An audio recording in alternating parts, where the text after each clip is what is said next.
Oh, hello, chicken. Well, Oh, quail. Oh my gosh, it's a quail. it's a queer. Oh, it's so white. It is. Yep. Oh, well, welcome. I'm so happy you're here, Sandy. Yes, sorry I've been so absent, but No, you've been so active in your bees and your quails and all the other things that are homesteading wise. Oh, and Steve Lanou's here. Well, are you how what happened to your beehive? oh, it was we trapped it for somebody for a friend who got a lead on it and he said, "Oh, I want to have bees because my bees died. I want bees again. I found out about these. Can you come catch them for me and take care of them for me?" So it's at a friend's house who lives a couple miles away. Hmm. Yeah. And that's great. So even though you yourself are not keeping bees, you're helping them. Yeah, because Okay. he doesn't know what to do, so we're doing all the work of Definitely us. yep. Well, welcome, Steve, and not Christopher, but Sandy. Yep, I'll I- change my name on there. No worries. I'm gonna go ahead and present since we are at the top of the hour on prepping your beds.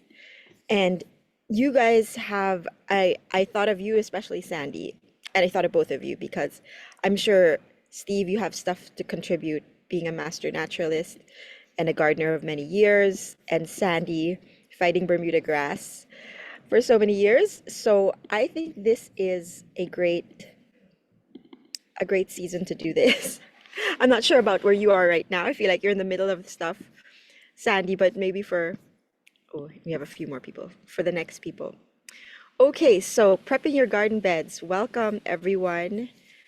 I'll go ahead and start. And this workshop is what we offer.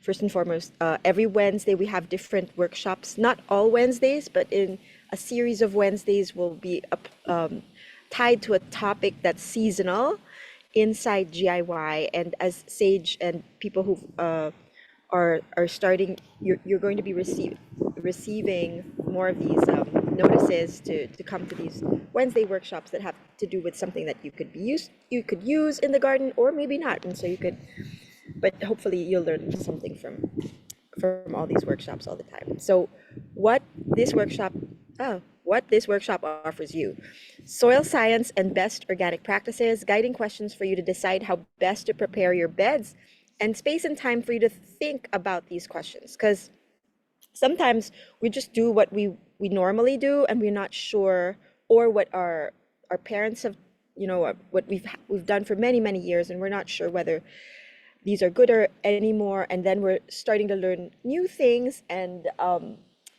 then we have to take those new things into play and see what our context is. What we will not do is in this session is interpret soil test results, predict outcomes on your plot of land, and propose a one-size-fits-all solution. So I believe that there are different answers to different types of soils and also different contexts. Just in the years of having grown, despite the fact that I myself have never tilled my soil, but it's probably because never rototilled it, I would say. I've tilled it in other ways, but it's probably because the soil here where I am in Virginia is very rich in it's very it's very rich in minerals, and it's very wet too. So I have not had reason to do that. And I'll talk about that more. And I'm not saying that I'll never will, but we will be watching some videos of other voices, not just mine, so that we can hear other people's takes on this. And I have three books here, which I'm drawing from. And I'll show you in a little bit about that. So, what are we doing? We're doing current best practices in spring soil preparation, scientific evidence for no-till, why this no-till notion came about in the first place, and then looking at like a spectrum of people who organic gardeners who don't till and always till. Remember our soil and harvest goals. So this is just a moment where we just like, what are we trying to do anyway? Is it to like adhere to a philosophy of tilling, or is it to get our harvest going and to actually grow food? And then personal resolutions, and then you'll formulate after having some questions, reflection questions, some own personal resolutions for your own way of preparing your beds if you have not. But before then, who here has already prepared their bed? They're into the growing season. I know some of you have shared some of that already. I know, Rachel, your bed's already prepared. This comes a little late in the game, but I wanted to have it in the course because we're following the course sort of curriculum. And feel free to just put in the chat.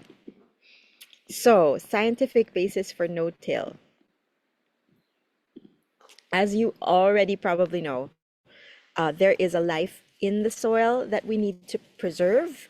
And that is the main reason that, sorry, it's getting hot here, that soil no-till came about, is that they noticed that the more people would rototill, the more the life in the soil would disintegrate. And if this is two sets of, these are illustrations from SARE, Sustainable Agricultural Research Education, and they're showing how with microbes, a living soil, you have more mineral rock particles available to plants, broken down, as in the case of phosphorus, whereas if you don't have the microbes because of tillage, you may have the mineral particles, but they are not broken down. And the action of microbes produces enzymes that act like scissors to release, in this case, phosphorus, to be taken up by plants. Plants in turn exchange nutrients with the microbes, and the cycle continues. And here's just an illustration of how the plants themselves are the regulators of good soil health. Soil without plants are bare, and that's what we are trying to avoid in any situation, whether we till or not. Soil with plants but no legumes. We see when plants grow, the amount of bacteria able to fix nitrogen from the atmosphere increases. Some of those bacteria work with the roots of plants to fix nitrogen. This is an alternative way to get nitrogen as opposed to using fertilizer. So it's still better with legumes. And then soil with legume plants are the best. So we always say in each bed, plant a legume. When you prepare your beds, usually the first things that we do sow are legumes if we're starting from scratch. And here are some examples of what we're trying to aim for is this root system, so that when we dig into the soil, we're creating a very deep layer of nice, crumbly soil. Now, here, this is from the SARE, the Sustainable Agricultural Research Education's website, where they're starting to talk about conservation tillage. And what does that mean as opposed to no tillage? So conservation tillage includes any system of tillage that leaves 30% or more crop residue on the surface. Typical conservation tillage methods includes ridge till, I'm not sure what these are actually, zone till and no till. So it's like not, they're different varying degrees of till, and that's what we're going to look at in a little bit too. But first, why do we feel the need to till? And I'll stop here and wait for you guys.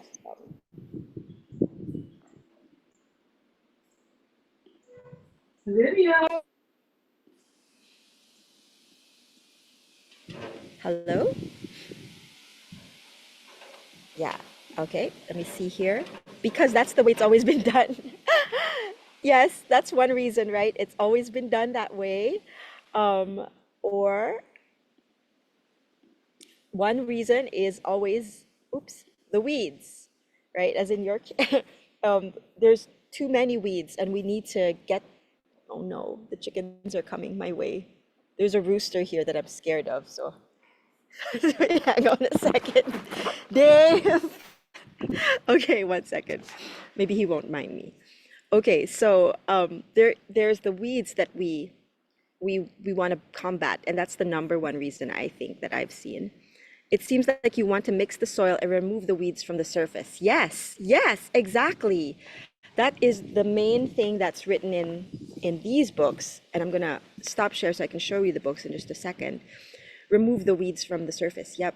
And then the second thing was the third thing. So we have weeds, we have mixing of the nutrients to sort of incorporate all the things that you're trying to incorporate if you're amending your soil, for instance, or if you're amending your soil or you're incorporating compost, and then there's the soil structure that you're trying to aerate the soil. So if you can get those three things done, like no weeds, mixing all the nutrients into the soil, and improving your soil structure without tilling, that would be best. That would be the best. But in some cases, that's not possible or not possible right away. We have high clay river sediment, so we have to till to slow aeration and water penetration. Yes. And I'm looking at Texas, I'm looking at Arizona. You guys are the perfect people to come to this course workshop, because those are the kinds of places that you would start with tilling, but probably, but not, what you're trying to do is limit it. You're limiting it so that here, make sure that people are muted. There we go.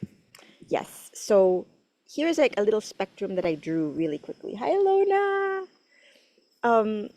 A little spectrum of tilling frequency. So this is tilling according to frequency, how often people would till. So some people will find themselves as an every season tiller with a rototiller. And this is where we don't want to be, because of what we know about the soil being full of life underneath, and that we don't want to cut those fungal root networks, and we don't want to destroy the living, the life in the soil. And as we see here in that video before then, you can see how the color of the soil is already a physical indicator to you that something is wrong, that this has been over-tilled. And if it is that way, there are other, as soon as you, there are some organic gardeners who will say, who will do this once, perhaps not in such a big scale, no? And then they will inoculate the soil, and they'll sort of cover it up and make sure that the moisture doesn't escape right away. So it's not unheard of to do this tilling, but doing it every season, every single year, is what we want to avoid. This was the first year with new beds, so we had to break up the soil, but we'll be working compost in. Yes, absolutely, Steve. So that's what you're trying to get at. It's so funny because in researching this, I'm gonna stop share so I can show you guys these three books that I have. And pin, oh, spotlight. I was supposed to remove pin and spotlight for everyone. Okay, so this is one book. It's How to Grow More Vegetables by John Jevons. And this has, and we'll watch a video of his. Probably the longest video that you'll be watching is his. And he has something called double digging. And he reiterates, there's been many versions of this, and I'm sure he's been critiqued for talking about double digging. He's an organic gardener for sure, organic farmer. He says that once good structure has been established by double digging, it is preferable to use surface cultivation, the loosening of the upper 2 inches of soil with a cultivating tool such as a hula hoe. And we'll talk about that in a little bit too. And then the second book that I looked at too was another organic grower, Elliot Cole. Very meticulous. Both he and John Jevons are very meticulous about their numbers, the amounts, and things like that. It's not so lazy gardening. But for John Jevons, he says he calls it lazy gardening in the end, because it's just hard in the beginning when he sets up those beds in double dig ways. And so Elliot Coleman is super, I would say, is like the most tilling person of all the organic growers. But he too will eventually use a broad fork, and that's something that's a hand tool instead of the actual rototiller. But yeah, so there's him. And then there's this, which is the least of the growers, No Tail, Brian O'Hare, and we'll hear from him as well. And even he will say, in terms of soil health, it is best to reduce tillage as much as possible, but conditions may dictate the need for occasional tillage, as in the case of initial conversion of an area to vegetable growing, or to incorporate soil amendments thoroughly into depleted soils, or to control particularly noxious perennial weeds. For purposes of this manual, no-till means tillage is not utilized for seedbed preparation. However, soils may still be slightly disturbed at some times, such as when opening a furrow to set transplants in, hoeing to cut weed roots, or harvesting root vegetables. So that kind of clarifies the, what farmers think about it. And just for me, for many years, and especially since my own teacher was very adamant that we wouldn't till, and it's kind of like against John Jevons' double dig. He liked this book very much and did everything else in it, but he didn't do the double dig. I think it's just the place that you're in also and the soils that you're working with. And I've just been fortunate enough never to have to use anything else except lasagna gardening, which I can show you a little sample because I'm sitting on a tarp, which I was covering the soil, and oh, there's no grass. It basically made my bed for me. So later I'll show you that. And go back to screen share. Okay, so back to this. So then we have this till every year with a rototiller, double dig once a year. I would say this is Elliot Coleman. And then double dig once a year. Once, here, use a rototiller once, but never again. Hula hoe every season. This is more John Jevons. And then broad fork once a year and totally no-till. So there you can see like, where do you fall in this spectrum of no-till and see where you can identify yourself. And has it been good so far? Would you want to be trying a different thing this year? That's part of what this workshop is about, is just to kind of take a look and reflect on your own kind of methods and see if there's something in between, so it's not so black and white either. What does double dig mean? Thank you, Rachel. We'll come to that video in just a bit. Here's another way to look at it. Instead of the frequency of tilling, is also to think, well, does this area need the tilling? And does this, so maybe it needs the tilling every year. I don't know. I've never come to that situation, but maybe you need to till it, because you are in a community garden plot and you are battling the same weeds and other people are tilling all the time. And so, there's something there. Now, I'm not like we suggest, here are some different tilling methods that could help you also see, aside from tilling or no tilling, what's the degree in which you are affecting the subsoil, right? The soil layers. So here's a rototiller. Just ignore the subtext here. And then you have a hand hoe, which I just recently used before leaving for Europe. We were hand hoeing with kids and they had done this over and over again, and I kind of felt bad doing this. And I was with a GIYer doing this on a farm where we were told to do this, but we were both feeling bad that we were hand hoeing because we could see it was so dry and they were doing flower seeds on this plot. So I'm not sure what we were told to stomp on the seeds after we went through the hand hoe and then waiting for rain so that everything got started and then would leaf out. But it's not as bad as if you rototill for sure. And then there's the hula hoe, which we will show you in a little bit. And then we have something called a broad fork, like different kinds of these tined things that go in a few inches, from 24 inches to like 6 inches, and the pitchfork. So here are some current best practices. So this would be like a little bit of a double dig where you're really going into the ground, about, I think it's 12. I'd have to go back to the book to see how big that is. The initial dig is 12 inches. So 12 inches, and then you can do a double dig, which is 24 inches. That's what they're trying to say. And then here is, I'm going to play a little snippet from the no-till author, the no-till author, Brian O'Hare, No-Till Intensive Culture. And I think what he has to say is pretty neat. So let me know if you can hear him, and then I'll answer the question in the chat. And ooh, we're here. Beds that we seeded. Let me start from the start. So,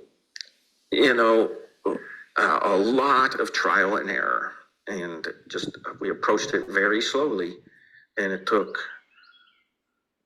probably a solid decade from going from those garlic beds that we seeded, realizing we didn't need to till them till we were fully into a no-till system. And like I was telling you earlier, even if we enter into a new field or start new fields, you know, we always till. We set a stage very carefully with tillage implements in order to move our production system into no-till. So that is from Brian O'Hare, the author of No-Till Intensive Vegetable Culture. Oh, oh no, that went past a lot of my slides. Let me see here what happened. And then somebody asked about double dig. So this is that video. Let's see if I can watch it on YouTube or not. I guess I have to present it.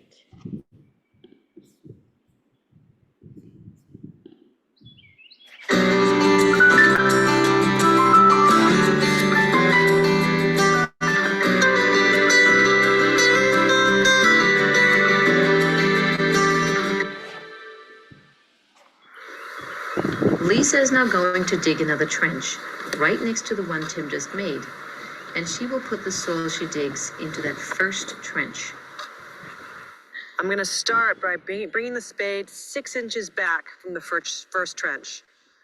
Bring the spade to a 45-degree angle, put my foot on the shoulder, and just lean into it. Nice and easy. Let's just like that. Lean back, break the soil, move in, lift, and slide off at the same time. Lisa continues digging the upper trench by taking 2 shovel bites, each one about 6 inches thick, as she moves along the digging board until she's completely dug out the second upper trench.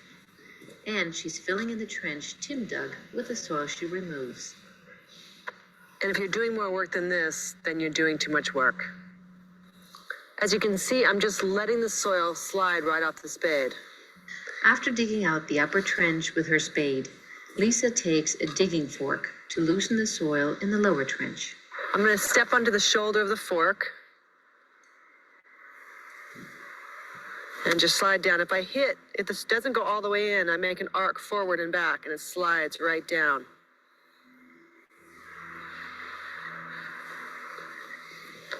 Shift the fork back, come around, slide back 8 inches, and do it again.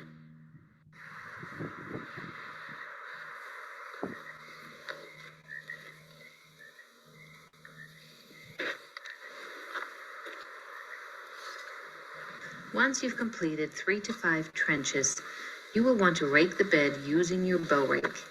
Lisa demonstrates the proper technique.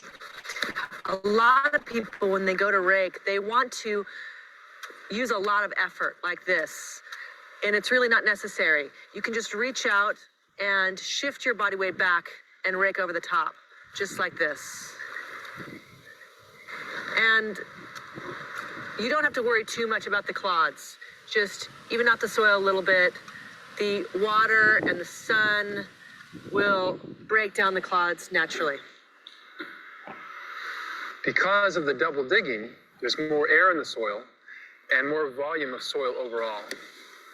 Remember the soil that was put into buckets when Tim dug the first upper trench? You can use that same soil to fill in the final trench in your bed. Now that you've finished the trenching process, it's time to smooth and level the bed. Once again, you'll use your bow rake, making easy, smooth strokes throughout the bed. It's important to do this before you add the fertilizer and compost in the next step. We're leveling the bed now because after we've applied the fertilizers and the compost and they've been sifted in, we don't want to have to reshape the bed a final time. Tim and Lisa will now be adding organic fertilizer to the bed. This is a fertilizer. It's pure alfalfa meal. This adds nitrogen, calcium, and other trace minerals to the soil, and I'm going to show you how to apply it. I'm going to take about 1/3 of what I have total And I'm going to apply it. We've got some wind, so I'm going to be very close to the soil. And I'm going to do half of this area. I'm going to work in a real easy pattern here. Then I'm going to come to the other side.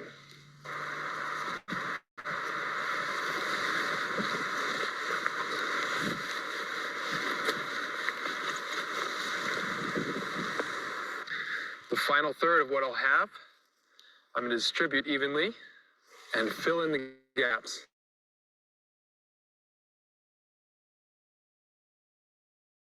Cold water kelp meal, and it's good for potassium, trace minerals, and growth hormones. And we're going to apply it the same way we applied the alfalfa, but a little lighter. The organic fertilizers we use today were alfalfa and kelp meal.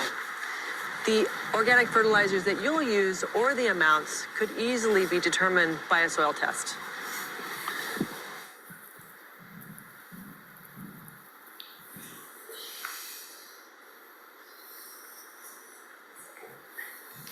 Now it's time to apply compost to your soil. You need to apply between 1.25 inches of compost to the surface of your bed. Watch as Tim and Lisa evenly distribute the compost. When beginning a new garden, you may not have had the chance to build your own compost. In that case, you may need to import some compost. The goal, however, is to build your own. For the critical step of incorporating the fertilizer and compost into the upper 2 to 4 inches of soil, here are 3 easy-to-learn techniques. First, Tim shows us the rake-chop method. It looks like this. I'm not moving the soil, just gently breaking up the dirt clods.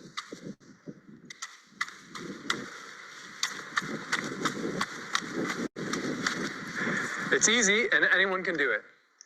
Next, Lisa uses the fork to demonstrate the sift dig. With a sift dig, you move the tines 2 to 4 inches into the soil and then just lift up.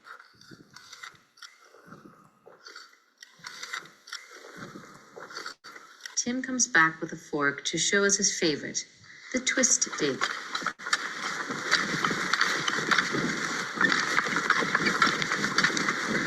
This is my personal favorite. So with the twist dig, your closest hand to the tine acts as a fulcrum. And what's fun is you're going left and right, up and down, and in and out all at the same time.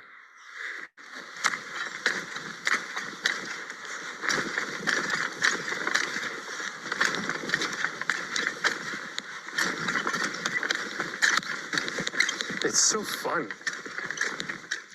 Once we've finished incorporating the compost, the bed is ready to be planted. If this is not going to happen right away, then we water the bed. You want to water like a soft rain. The edges of the bed dry out twice as fast, so we're going to water the edges twice as much.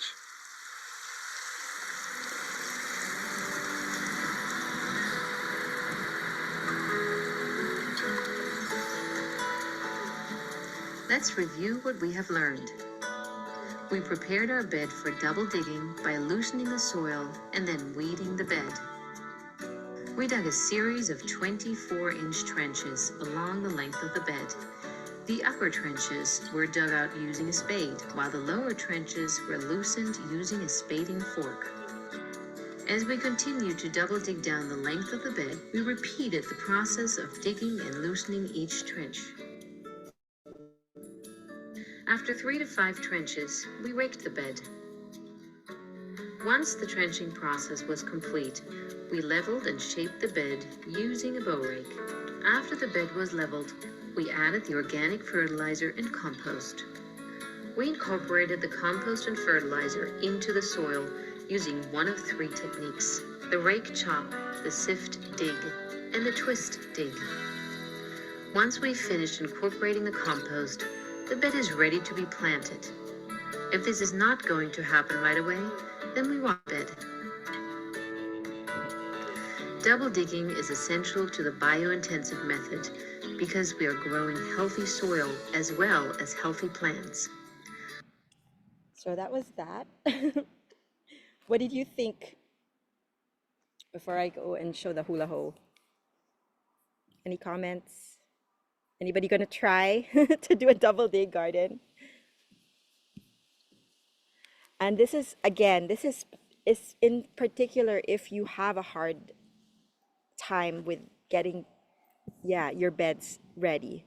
Yes, super helpful to watch it. Yes, because the book doesn't really show it very well. But here is the next video. Oops. Ah, 1 second here.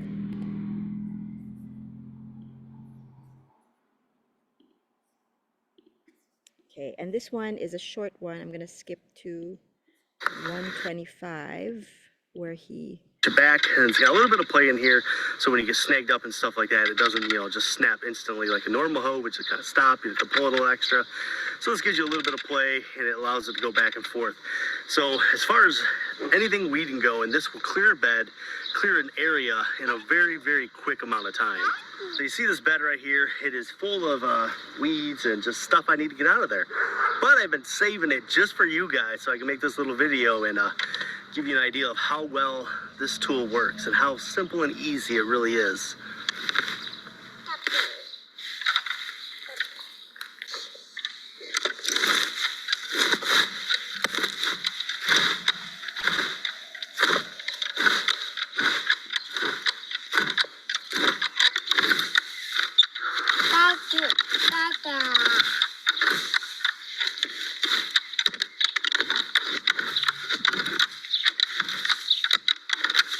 So I just thought that was really fun, fun to watch, and fun for like because when you buy the hula hoe, if you like, if you know, John Jevon says once you get it to that point where it no longer needs the double digging, for instance, or when you're satisfied with the crops that you're getting, then you can get and you want an easy way to weed a garden and clear the bed, that might be an option for you. So so here again, a little point here, just to stop and think, what again are we doing this for? What are we prepping our beds for? Maybe you have an idea of revamping the look of a garden this year.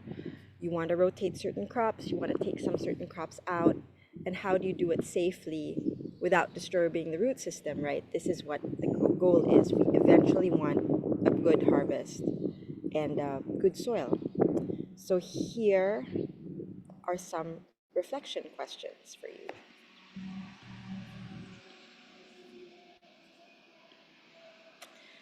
What is the current state of your soil?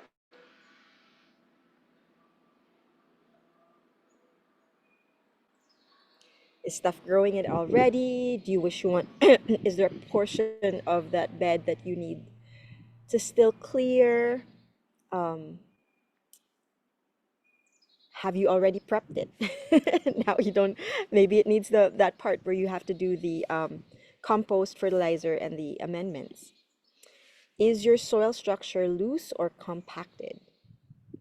Now, if your soil structure is loose because you just prepped it already, then you want to seed that right away. And this is, we didn't talk about this here, but that's the thinking behind Sepp Holzer's Hugelkultur, where you have a mound of soil over logs, right? That's a different kind of way of prepping a bed that we didn't discuss here, but we're discussing now. So you have a bunch of soil, logs dug into the ground, and I believe, Sandy, you've done this, covered it with soil, and then seed bomb it right away so that the loose soil doesn't wash away but gets intact because of the roots growing in the new seeds that you intentionally planted. So is your soil structure loose or compacted?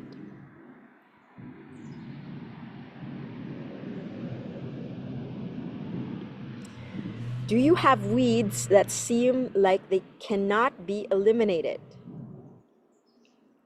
And this could determine whether you do need to till, or you do need some massive different strategy. And one advice too that I like to give is you may not have that weed um, eradicated everywhere, but is there a spot in your garden that you want weed free? And if so, start with that spot first. Sometimes tilling makes the weeds worse. Exactly, that's the thing. And if you till them, that's what we found in our community garden plot where they tilled every year. Is every year we had to fight the weeds so much worse, and that's what I like about Brian O'Hare's book. Um,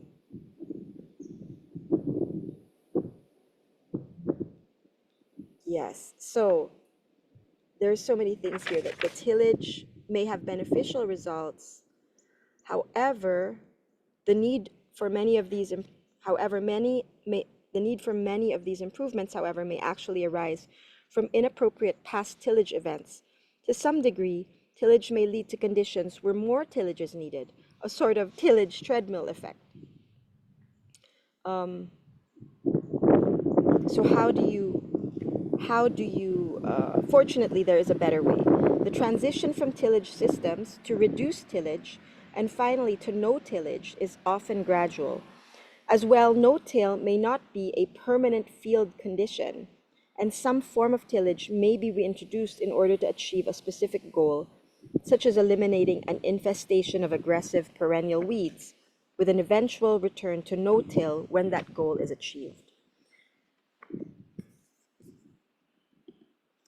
And what do you think you should do to prepare your garden bed for sowing this year?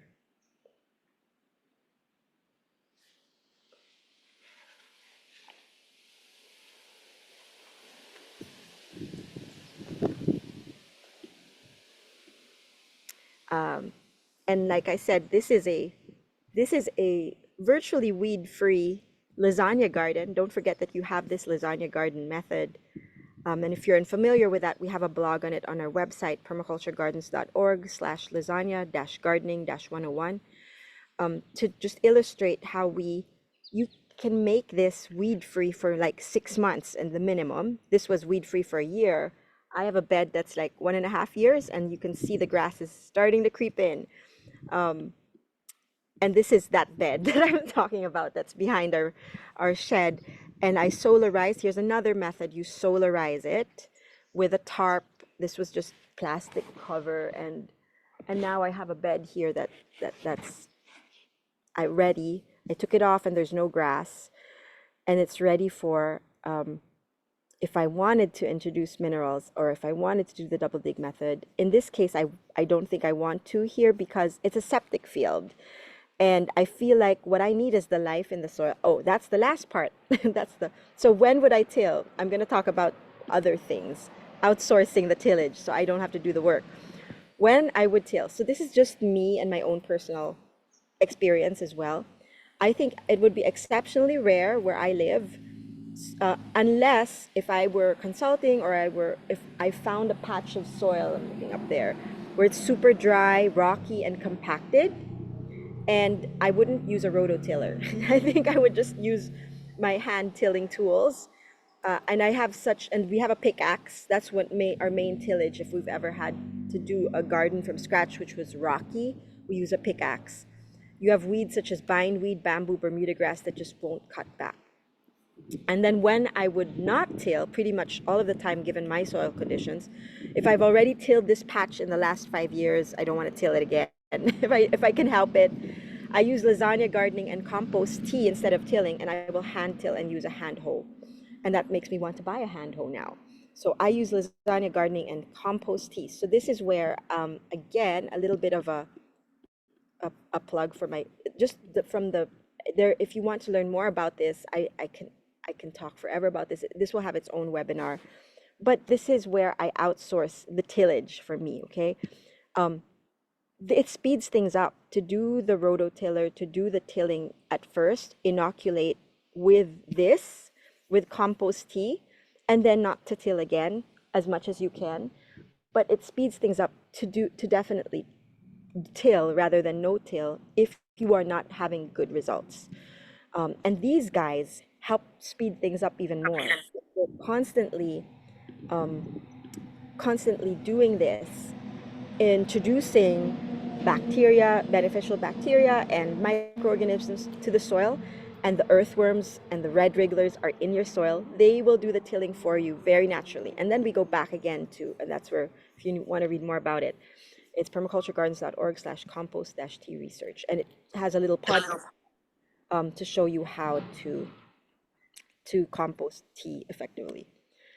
So I'll break this now for Q&A. Any questions or specific or anything you'd like to contribute in your own experience of perhaps having tilled a little bit or whatnot. Steve, did you want to share what you're doing in Texas? I basically do the same thing you do, but I learned something more in just that last minute to make the compost tea, because I came in late, and backfill it into the hole. Yes. I don't know why I didn't come up with that sooner, because I'm making compost tea, you know? There Yeah, you so go. Yeah. you put it right where the source is, where the a bouquet can be, the banquet is ready for them, and they would do all the tilling for you. That is just so awesome. I'm so sorry. I always miss these calls. No, I'm so glad you caught what you needed to. This was what you needed Yeah. for today, right? To hear. Yes, So, yes, and yes. sometimes if you hear it all, it's like it'll just disappear. But if you hear that one nugget, that's what you can key on, and then you can use that and apply it in your garden. So that's wonderful. It reminds me too, when I give these talks, it reminds me to like, okay, I have to be more intentional about introducing the life in the soil to till it for me. And that's why I think I've had a lot of success. If I had reception, if I had service all the way up, you could see that on my compost tea beds, they're not weedy at all. Even the ones that are not the best ones, I suspect, are the compost tea beds, but even the ones that are not compost tea, they're the control beds and my research beds here. I can see they're very good, and I think that it's because I don't till so much, and but I understand that there are situations, because I've visited Sandy's garden and I've been to Texas and I haven't been to Georgia yet to see your garden, Vivian, but I know there's some situations that you may need to do it. So yeah. What do you got? Anything else? Yeah, I had to, like I said, we have Rio Grande River bottom in our soil down in Brownsville. So I had to rototill. I hate to do it because it breaks up the mycorrhizal fungi, among other things. But I had to break that hard pan up to get it to aerated and to allow water to percolate through. Worked in a bunch of good soil and compost along with that. And I don't plan to rototill ever again if I can avoid it. I'll use a garden fork or a broad fork or turn it by hand, but not the rototill if I can get away with not doing it. Yeah, and take heart that even the author of this book is rototilling every new garden that he starts, and that I mean that podcast is really rich, and if you are in a larger scale situation, it's more appropriate. He has like real techniques where what he wants to say, what he tries to propose to farmers is permanent beds. Like you're only you're not a path is not becoming a growing bed, and because I think in farms it's more fluid, what is the path and what's the bed. In our gardens it's not, like once we set the garden bed, that's here and the path is here forever. But I think in farms it changes, and then you compact the soil again where your tractor runs. So he has other tips like that, but eventually his no-till book is about becoming less and less intensive. And he's such a great writer and a farmer, and so I love this book. It is my favorite book of the year. I think this one here, just because of how he writes, and yeah. So there. What else? Anything else before Sandy. So one thing I think for me, for some reason, I always thought tilling meant like rototill, that you have to have There's the rooster crow if you wanted to hear it. I didn't hear it. Yeah, I'm sure he'll do it again. He's noisy. But I always thought it was like rototilling and it had to be like super intense. You have something big. I didn't realize that tilling could mean like, oh, you have a pitchfork and you have a shovel, and that it doesn't have to be as intense or as invasive. I do worry that breaking up, whether with a rototiller or anything, the Bermuda grass here would probably break the Bermuda grass into lots of pieces that would just all grow its own thing in its own root system. So I still would be hesitant. So that's where your fear comes from, is Yeah, that for me, I don't want to till, but I found a lot of success with adding that, like putting wood chips on top of stuff and adding that and not tilling that, or doing more of a like dig it out and lasagna sort of thing. Yeah. Whereas if I were to just chop up the Bermuda grass and bury it, then I it would would just have, come back with a then, vengeance? then there would be like that many more pieces, because the Bermuda grass can grow from the roots, can grow from the stalks, can grow from the seeds. Yeah, that's the thing. It's like also knowing your weeds, right? Like learning. You've been so observant. I think the key also is the observation here, and I love that. Here's a little preview of the chickens. They're all over the place. So cute. I know. Um, yeah. I think that another technique that you forgot to mention that you employ is the yarrow, and I don't have yarrow here behind me. So yarrow I have is, some if you want me to show you a picture of it. oh yeah, please. I have to go outside. Okay, I'll show you. Yeah, we'll wait for you. But yeah, in Sandy's yard, at least for the spring, the early, well, the winter In for our us, winter, yeah. the yarrow competes with the Bermuda grass. Yeah, and Now, the Bermuda is kind of dormant in the winter, which is nice. But in the front, we've done more of the competition. The Bermuda hasn't got there so much yet, but we use that the hula hoe on gravel. Because our front yard is xeriscaped, and that hula hoe is so great for keeping the HOA happy. And then we've put wildflowers all over, so that wherever wildflowers are growing in our front yard, or where mallows growing in our backyard where the HOA doesn't come after us, then that's somewhere that something prickly isn't growing. So I definitely am a firm believer in like cover it, and gravel isn't going to cover it enough, no matter what the HOA says. No matter how much they like that, it doesn't cover it, doesn't prevent other things from coming up. Mm, mm. Mhm. Okay. How I about have you? this stupid background, so I'm not sure if you can see. Oh, This can't is the really hear leaf, that. but I Oh, want to yes. show you the different clumps that I have growing all over the place. I just let it stay where it is. Mhm. Oh, I hope you enjoy it. I love the Mhm. yarrow and the tea, and Mhm. I like that it's there. It's nice to step on. Mhm. Yeah. Vivian, did you have anything thing to share? Well, excuse me, in our front beds, flower beds, they were pretty compacted. And so last year we dug some holes and planted some things. And then we put a good layer of wood chips on. And this year when I was transplanting some seedlings in, it was just so much easier to dig. So if you have time, and it's not like a garden bed, but it may be a flower bed, putting a several inches of wood chips over the space may loosen the soils tremendously to be able to then work the next year. And then, most of at least where I live here in Georgia, it's a lot of the wood chips have been taken into the soil.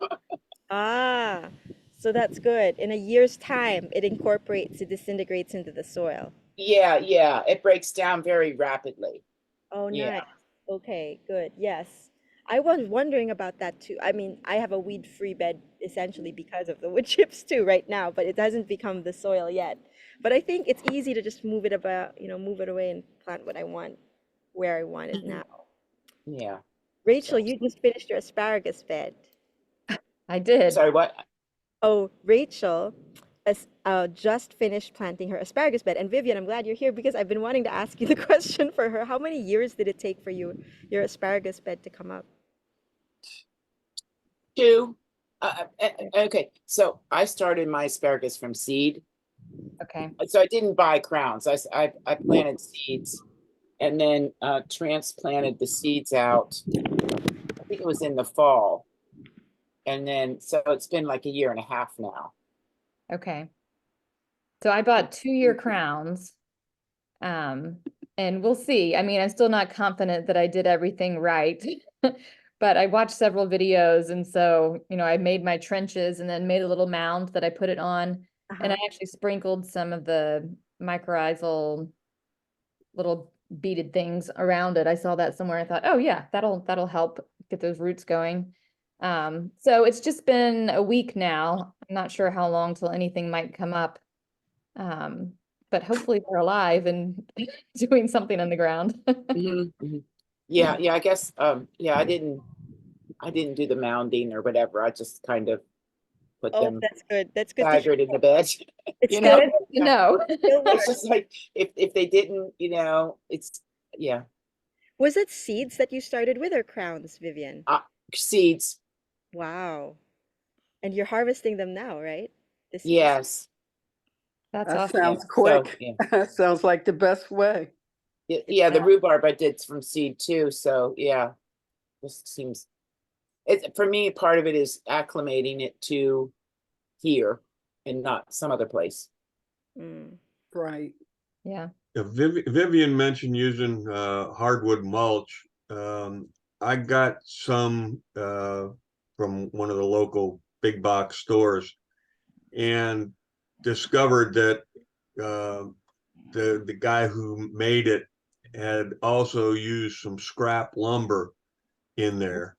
And I found some shreds of treated lumber, treated wood, which is not good for your garden whatsoever. It'll really do damage to all the bacteria and the fungi that you've got in there. So just a little caution if you're buying commercial wood scrap or wood mulch, that to be careful with what's in there, and you may want to go pick some of the stuff out after you spread it around. Yeah, we had gotten our wood from a friend who lives next door to an arborist, and the arborist would just he had piles of stuff that it had set for several years before we got it. So Yeah, I agree. You have to be we even have to be, we've bought topsoil or organic mulch from local landscaping places, the people that you go and buy things by the yard. And we've found, glass and plastic and stuff like that. And so, yeah, it's very challenging to find a reputable source for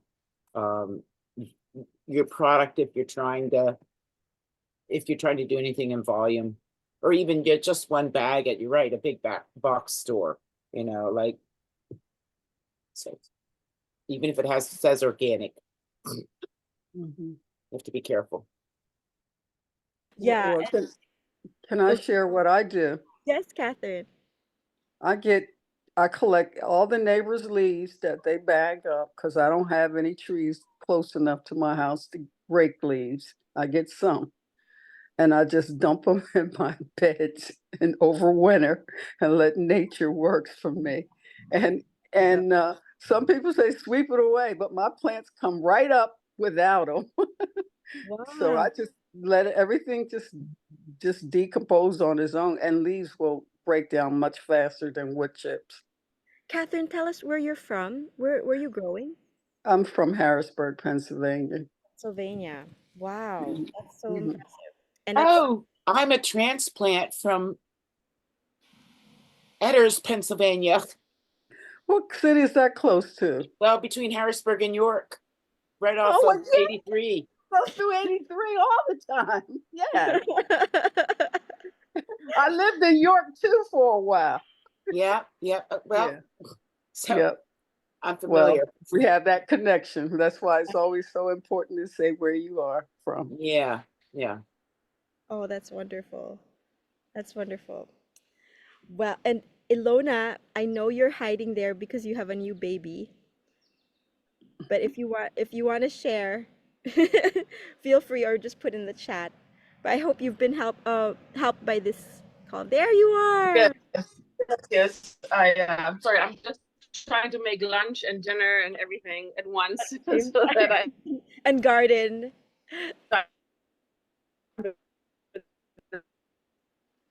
Uh-oh.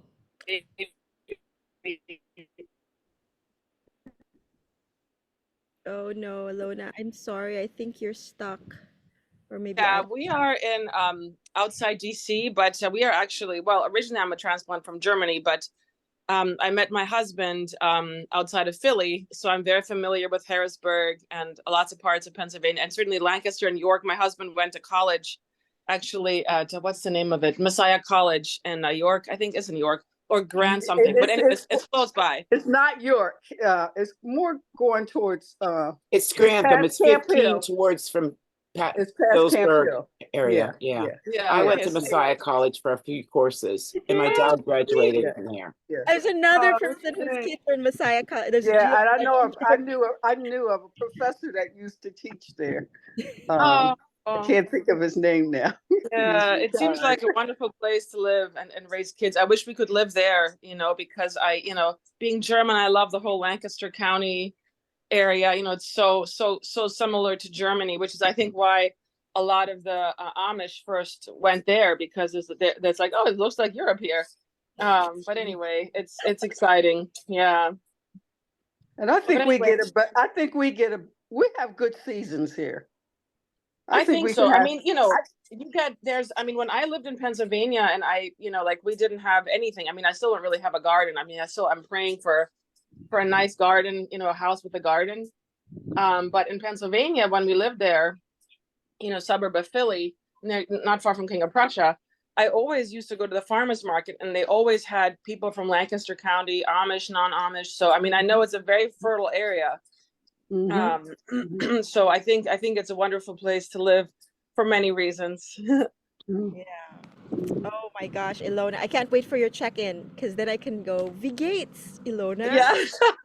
Right. Yeah, I just set one up finally. Well, thanks so much. Thank you. Well, thank you. Okay. Well, oh yes, chip drop, but did not get a drop ever. Oh dear. Yes, so the chip drop, here's the trick. I think I put the $20 extra for like being on the top of the queue. So I know it's free, but I put like if as soon as possible, right? There's like this option to do you're doing get chip drop that you can they give you an option to like if you add $20, then you will be like at the top of the queue. And so we got it in like a month. But yeah, it could be just be availability too. I think the best is if you already know somebody, which I think you do. So, all right, we have 2 more minutes. It's almost the top of the hour. I hope everybody's been helped by just clarifying this no-till question a bit more. And yeah, no judgment. So when you when you come to me on your calls and you're like, I rototilled it. Yeah, we have to examine why you did it and how what the soil is like, as a result of it.